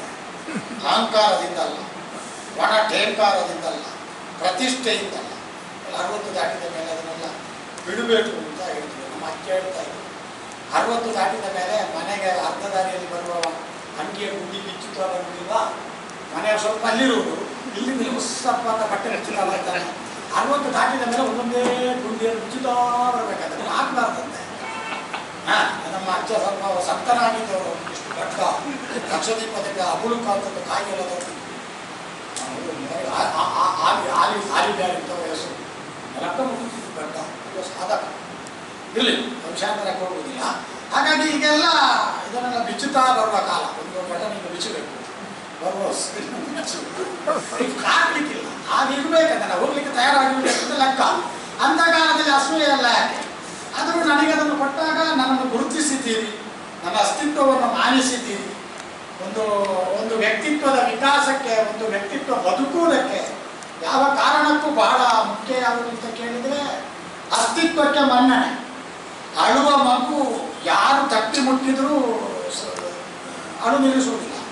ಅಮ್ಮ ಬಂದು ತಟ್ಟಿ ಸ್ಪರ್ಶ ಸುಖ ಕೊಟ್ಟು ಎತ್ತಿ ಎದೆಗೆ ಆರಿಸಿಕೊಂಡಾಗ, ಅಮ್ಮ ನಿನ್ನ ಕೈಯಲ್ಲಿ ಈಗ ನಾನು ನಿರಾಳತೆಯನ್ನು ಹೊಂದಿದ್ದೇನೆ, ಸುರಕ್ಷಿತ ಭಾವವನ್ನು ಹೊಂದಿದ್ದೇನೆ, ನನ್ನ ಅಸ್ತಿತ್ವವನ್ನು ನೀನು ಅಂಗೀಕರಿಸಿದ್ದಿ ಎನ್ನುವುದು ನನಗೆ ಅರ್ಥ ಆಗಿದೆ, ಹಾಗಾಗಿ ಈಗ ಅಳು ನಿಲ್ಲಿಸಿ ಸುಮ್ಮನೆ ಇರ್ತೇನೆ ಅಂತ ಮಗು ಹೇಳ್ತಾರೆ. ಹಾಗಾಗಿ ಸಾಮಾಜಿಕವಾಗಿ ನಮಗೂ ಅಸ್ತಿತ್ವ ಬೇಕು. ಸುಮ್ಮನೆ ಹೀಗೆ ಬದುಕಿ ಕಾಲ ಪ್ರವಾಹದಲ್ಲಿ ಕೊಚ್ಚುತ್ತಾ ಹೋಗಿ ಸಾಮಗ್ರಿಗೆ ಈ ಪ್ರಾಯದಲ್ಲಿ ಯಾಕಪ್ಪ ಅಮೆರಿಕಕ್ಕೆ 18 ಗಂಟೆ ಪ್ರಯಾಣ ಮಾಡೋ ಹುಚ್ಚು ಈ ಪ್ರಾಯದಲ್ಲೂ ಬೇಕಾ? ಕೇಳಲಿಕ್ಕೆ ಸುಲಭ. ಸಾಮಗನಿಗೆ ಅವರು ಪ್ರಿನ್ಸಿಪ ಬೇಕಾದದ್ದು. ಮಗನೂ ಒಳ್ಳೆಯ ಪೊಸಿಷನಲ್ಲಿ ಇದ್ದಾರೆ ಎಂತಲ್ಲ, ಆ ಇನ್ಸ್ಟಿಂಕ್ಟ್ ಬಿಡಬೇಕಲ್ಲ ಅವರನ್ನು. ಇದಕ್ಕೆ ಸುಮ್ಮನೆ ಕೂತವರು ಕಾಲೆಲ್ಲ ಬಿಸ್ತಾ ಕೂತ್ಕೊಳ್ಳೋದಿಲ್ವ? ನಾವು ನಿಲ್ಲಿಸ್ತೇವೆ, ನಿಲ್ಲಿಸು ಮಾರ ಅದ ನಾಗರಿಕ ಅಪೌಢವಾದದ್ದು ಎಸಿಗೆ ಅವನಿಗೆ ಕೇಳಬೇಕಲ್ಲ. ಅವನಿಗೆ ಕಾಲಲ್ಲಾಡಿಸಿದರೆ ಸುತ್ತ ಉಂಟು. ಅವ ಸಾರ್ವಜನಿಕ ಸಮಾರಂಭದಲ್ಲಿ ಕಾಲಲ್ಲಾಡಿಸುವುದು ಆಮೇಲೆ ಸಾಮಾನ್ಯರು ಹೋಗ್ತದೆ ಅಮೆರಿಕಕ್ಕೆ ಒಂದು ವರ್ಷ ಹೋಗಲಿ, ಅವರಿಗೆ ಕೂಡುವವರೆಗೆ ಹೋಗಲಿ ಅಂತ ನಾನು ಹೇಳ್ತೇನೆ. ಅದರಲ್ಲಿ ಬೇರೆ ಗುರುತಿಸ್ಲಿಕ್ಕೆ ಹಿಂದುವುದಿಲ್ಲ. ಆ ಅನುಸಂಧಾನ ಅಮೆರಿಕಕ್ಕೆ ಹೋಗುವ ಹುಚ್ಚು ವ್ಯಾಮೋಹ ಕೇವಲ ಅಲ್ಲ, ಕಲೆಯ ಜೊತೆಗಿನ ಅನುಸಂಧಾನ, ಪಟ್ಲರ ಜೊತೆಗೆ ಹೋಗಬೇಕೆಂಬ ಹೆಬ್ಬಯಕ್ಕೆ ಅಲ್ಲಿ ಹೋಗಿ ಅಲ್ಲಿರುವವರೆದುರು ಕುಡಿಯುವುದು. ಅದರಿಂದ ಏನು ಸಿಕ್ಕಿತ್ತು ಅಂತ ನಾವೇ ಯಾಕೆ ಅಳತೆ ಮಾಡುವುದು? ಸಿಕ್ಕಿದ ಸುಖವನ್ನು ಅಡಿಬಹುದಲ್ಲ. ಹಾಗಾಗಿ ಆ ಸುಖಾನುಭವ ಎಲ್ಲಿಯವರೆಗೆ ನನ್ನಲ್ಲಿ ಇರ್ತದೋ, ಆ ಸುಖಾನುಭವದ ನಿರೀಕ್ಷೆ ನನ್ನಲ್ಲಿ ಎಲ್ಲಿವರೆಗೆ ಇರ್ತದೋ, ಆ ಸುಖಾನುಭವವನ್ನು ಸೂರೆಗೊಳ್ಳುವಂತಹ ಸ್ಥಿತಿಯಲ್ಲಿ ತೆಕ್ಕಟ್ಟೆ ರಾಷ್ಟ್ರ ಭಾಷೆಯಲ್ಲಿ ಹೇಳಿದರೆ ಜೀವ ಬುದ್ಧಿ ಎಲ್ಲಿಯವರೆಗೆ ಸರಿ ಇರ್ತದೋ ಅದು ಜೋರಿರ್ತವರ ಅರ್ಥದಲ್ಲಿ. ಆ ಜೀವ ಬುದ್ಧಿ ಎರಡು ಸರಿ ಇರುವವರೆಗೆ ನಾನು ಈ ಕ್ಷೇತ್ರದಲ್ಲಿ ಇರಬಹುದು ಅಂತ ನನಗೆ ಅನ್ನಿಸ್ತದೆ. ಅಂತೂ ನನ್ನನ್ನು ಅರ್ಥಧಾರಿಯಾಗಿ ಗುರುತಿಸಿ ಈ ಉಡುಪಿ ಪ್ರಾಂತಕ್ಕೂ ನಾನು ಮಠ ನನ್ನ ಬಿಟ್ಟುಕೊಡ್ಬೇಕು. ಬಹಳ ದೊಡ್ಡ ಅಭಿಮಾನ. ನಾನು ಸೂಡಾ ಮೇಳದಲ್ಲಿ ಸ್ವಲ್ಪ ದಿನ ತಿರುಗಾಟ ಮಾಡಿದ್ದೇನೆ. ಇಲ್ಲಿ ಅದೊಂದು ದಾಖಲಾಗಲಿ. ಸಾಯಿಬಾಬಾ ಒಂದಾನೊಂದು ಕಾಲದಲ್ಲಿ ತಿರುಗಾಟ ಮಾಡಿದ್ದ. ಆ ತಿರುಗಾಟ ಮಾಡುವಾಗ ನಾವೊಂದು ಲೋಕಾಭಿರಾಮ ಅಂತ ಆಟ ಆಡ್ತಿದ್ದೇವೆ. ಆ ಆಟ ಆಡುವಾಗ ಅದರಲ್ಲಿ ನಾನು ವಿಶ್ವಾಮಿತ್ರ ಮಾಡ್ತಿದ್ದೆ. ಅವರಿಗೆ ಅತಿ ಬಲ ಇತ್ಯಾದಿ ಬೋಧಿಸುವ, ಅವರನ್ನು ಕರ್ಕೊಂಡು ಹೋಗುವ, ಕಲುಷಾವನಕ್ಕೆ ಕರ್ಕೊಂಡು ಹೋಗಿ ನಾಟಕಾದಿಗಳನ್ನು ಕುಳ್ಳಿಸುವ, ನಾಶ ಪಡಿಸುವ ಆ ಕೆಲಸ ಮಾಡುವ ವಿಶ್ವಾಮಿತ್ರ ನಾನು ಮಾಡುವಾಗ ಅವರ ಸಂಜೆಯ 3ನೇ ಕಾಲದ ಪ್ರಾರ್ಥನೆಯ ಸಮಯ ಅವರು ಅದಕ್ಕೆ ಹೋಗಲಿಲ್ಲ. ನನ್ನ ವೇಷ ಮುಗಿಯುವವರೆಗೆ ಹೋಗಲಿಲ್ಲ. ನಾನು ನೋಡ್ತಾ ಇದ್ದೇನೆ ಹಿಂದಿ ಮಹಾನಗರ ಬಂದು ಹೋಗಲಿಕ್ಕೆ ಸುಮ್ಮನೆ ಬಿಟ್ಟು ಹೇಳಿ ನನ್ನ ವೇಷ ಪೂರ್ತಿಯಾದ ಮೇಲೆ ಅವರು ಹೋದ ಮೇಲೆ ಅವರು ನನ್ನನ್ನು ಬರಲಿಕ್ಕೆ ಹೇಳಿದ್ರು. ಮೇಲೆ ಹೋಗುವಾಗ ಮಡಚಿಟ್ಟ ಒಂದು 500 ರೂಪಾಯಿ ನೋಟು ಅವರೊಂದು ಗಟ್ಟಿಗೆ ಉಂಟಲ್ಲ ಸಂದೂಕ, ಅವರದೇ ಒಂದು ಸಂದೂಕ ಉಂಟು. ಅದು ಬೇರೆ ಇನ್ನೊಂದಲ್ಲ, ಅವರಿಗೆ ಸಿಕ್ಕಿದ್ದನ್ನು ಇಡುವವರು ಅದನ್ನು ಇಡುವವರು. ಅದರಿಂದ ತೆಗೆದು ನನಗೆ 500 ರೂಪಾಯಿ ಕೊಟ್ಟರು. ಸುಮ್ಮನೆ ಬರಲ್ಲ, ಖುಷಿಯಾಗಿತ್ತು. ಅವ್ರು ನೆನಚಿಟ್ಟಿದ್ರು, ಅರ್ಥ ಕೇಳಲಿಕ್ಕೆ ಕೂತ್ಕೊಳ್ತಿದ್ರು. ಅವರು ಒಂದು ಪ್ರಶಸ್ತಿ ಕೊಡ್ತಿದ್ರು. ಒಂದು 10 ಮಂದಿಯನ್ನು ಆಯ್ಕೆ ಮಾಡಿ, ಅದು ತಪ್ಪು ಹೆಸರು ಬರ್ತದೆ. ಯಾವುದು ರಾಮವಿಠಲ ಪ್ರಶಸ್ತಿ. ತಪ್ಪು ಹೇಳ್ತಿದ್ದ ರಾಮವಿಠಲ ಪ್ರಶಸ್ತಿ ನನ್ನ ಹತ್ರ ಉಂಟಾದ್ರ ಸ್ಮರಣಿಕೆಗಳೆಲ್ಲ. ಅದನ್ನು ಕೊಡುವಾಗ ನನ್ನ ಹೆಸರನ್ನು ಅವ್ರು ಹೇಳಿದ್ರಂತೆ. ಹೇಳುವಾಗ ಅದಕ್ಕೆ ವಿರೋಧ ಬಂತು. ಪ್ರೊಫೆಸರ್ ಹೇಳಿದಾಗ ಅವನ್ ಚಾರ್ಯ ನನ್ನ ಇಷ್ಟ, ಅದು ನನ್ನದ್ದು ಕೊಡುದು, ಬೇರೆಯವರದಲ್ಲ, ಅವನಿಗೇ ಕೊಡಬೇಕು ಅಂತ ಕರೆಸಿದವನಿಗೆ ಅವರೊಟ್ಟಿಗೆ ಪ್ರಶಸ್ತಿ ಕೊಟ್ಟು ಮಾತಾಡುವಾಗ ನೀನೇ ಮಾತಾಡು ಅಂತ ಹೇಳಿದ್ರು. ಬೇರೆಯವರು ಮಾತಾಡ್ಲಿಕ್ಕೆ ನಾನು ಉತ್ತರಿಸಿದಕ್ಕೆ ಅವರ ಜೊತೆಗೆ ಅರ್ಥ ಹೇಳಿದ್ದೇನೆ. ನಾನು ಬೊಂಬೆಯಲ್ಲಿ ಪೇಜಾವರ ಮಠದ ಅಲ್ಲಿ ಕಾರ್ಯಕ್ರಮ ಕೃಷ್ಣ ಸಂತಾನ ವಿಟ್ಲೇಶ್ವರ ಗೌರವ, ನನ್ನ ವಿದುರ ಅವರ ಕೃಷ್ಣ, ಅದು ಅವರಿಗೆ ಭಾರಿ ಖುಷಿಯಾಗಿದೆ. ಭಾಳ ಹೊಂದಾಣಿಕೆಯಲ್ಲಿ ನಾವು ಹೋಗಿದ್ದೆ. ಅಂದರೆ ಅವರೊಂದು ಭಾಳ ಭಾವುಕವಾದ ಶೈಲಿ ಅಲ್ಲ. ಹಾಗಾಗಿ ಈ ಜಾಗದಲ್ಲಿ ನಾನು ಬಂದಾಗ, ಉಡುಪಿಗೆ ಬಂದು ಮೆಟ್ಟಿ ಮುಟ್ಟಿ ನಿಂತಾಗ ಅದನ್ನು ನನ್ನನ್ನು ಬಿಟ್ಟುಕೊಡ್ಬೇಕು. ಇಲ್ಲಿ ಸಾಧಾರಣವಾಗಿ ವೇಷ ಮಾಡಿದ್ದೇನೆ, ಅರ್ಥ ಹೇಳಿದ್ದೇನೆ, ರಾಜಾಂಗಣದಲ್ಲಿ ಭಾಳ ಅವಕಾಶ ಸಿಗ್ತದೆ, ಕಲಾರಂಗದಲ್ಲಿ ಆಗಿಲ್ಲ, ಭಾಳ ಒತ್ತಾಸ ಕೊಟ್ಟು ಬೆಳೆಸಿದೆ. ಹಾಗಾಗಿ ಒಂದು ನನ್ನ ಇಲ್ಲಿಯವರೆಗಿನ ದೀರ್ಘವಾದಂಥ ಯಾನಕ್ಕೆ ಮಹಾವಿದ್ವಾಂಸರಾದಂಥ ಮುನಿಯ ತಿಮ್ಮಪ್ಪಯ್ಯನವರ ಪ್ರಶಸ್ತಿ ಪ್ರದಾನವಾದುದರಿಂದ ನನಗೆಲ್ಲ ಸಾರ್ಥಕತೆ, ನನಗೆ ಬಹುಮುಖದ ಧನ್ಯತೆ, ಎಲ್ಲಕ್ಕಿಂತಲೂ ಹೆಚ್ಚು ಒಂದು ಭಾವನಾತ್ಮಕವಾದ ಸಂಗತಿ. ಏನು ಕೊಡ್ತಾರೆ ಏನು ಬಿಡ್ತಾರೆ ಅದೆಲ್ಲ ನಾವು ಉಪಯೋಗಿಸ್ತೇವೆ, ನಮಗೆ ಬೇರೆ ವಿಷಯ. ಆದರೆ ಅವರ ಹೆಸರಿನಲ್ಲಿ ಸಿಗುವಾಗ ವಿದ್ವಾಂಸ ಎನ್ನುವ ಕೆರೆಯಿಂದ ತಿಳುವಳಿಕೆ ಎನ್ನುವಂತಹ ಅಷ್ಟೂ ನೀರು ಹರಿದು ಈ ಲೋಕದ, ಈ ಪ್ರಪಂಚದ, ಕನ್ನಡದ ಹಸಿರನ್ನು ಬೆಳೆಸಿದೆಯಲ್ಲ, ಆ ನೀರಿನಲ್ಲಿ ಒಂದು ಹನಿ ನನಗೂ ಸಿಕ್ಕಿದ್ದಕ್ಕೆ ಸಮಾಧಾನ. ಅವರ ಆತ್ಮಕ್ಕೆ ನಾನು ನಮಸ್ಕರಿಸಿ ಅವರ ಆತ್ಮದ ಅನುಗ್ರಹ ನನ್ನ ಮೇಲಿರಲಿ ಅಂತ ಪ್ರಾರ್ಥಿಸ್ತೇನೆ. ಇದಕ್ಕೆ ಸಂಬಂಧಪಟ್ಟ ಎಲ್ಲರಿಗೂ ನಾನು ಕೃತಜ್ಞತೆಯನ್ನು ಸಲ್ಲಿಸ್ತಾ ನನ್ನ ಬಗ್ಗೆ ಪ್ರೀತಿಯಿಂದ ಮಾತಾಡಿದ ಆ ಪ್ರೀತಿಯ ಮಾತಿಗೆ ಸಾಕ್ಷಿಯಾಗಿ ಕುಳಿತ ನಿಮ್ಮೆಲ್ಲರಿಗೂ ನನ್ನ ಆಭಾರಿತ್ವವನ್ನು ತೋರುತ್ತಾ ಹಿರಿಯರಾದಂಥ ಶ್ರೀಮಾನ್ ರಾಘವನ್ ನಮ್ಮಿಂದ ಕುರಿತು ಗಮನಿಸ್ತಾ ಇದ್ದಾರೆ. ಅವರಿಗೂ ಕೂಡ ವಂದಿಸಿ ನಿಮಗೆಲ್ಲರಿಗೂ ನಮಸ್ಕರಿಸಿ ನನ್ನ ಸ್ವಲ್ಪ ದೀರ್ಘವಾದ ಮಾತು ಇದನ್ನು ನಾನು ಮುಗಿಸ್ತೇನೆ. ನಮಸ್ಕಾರ.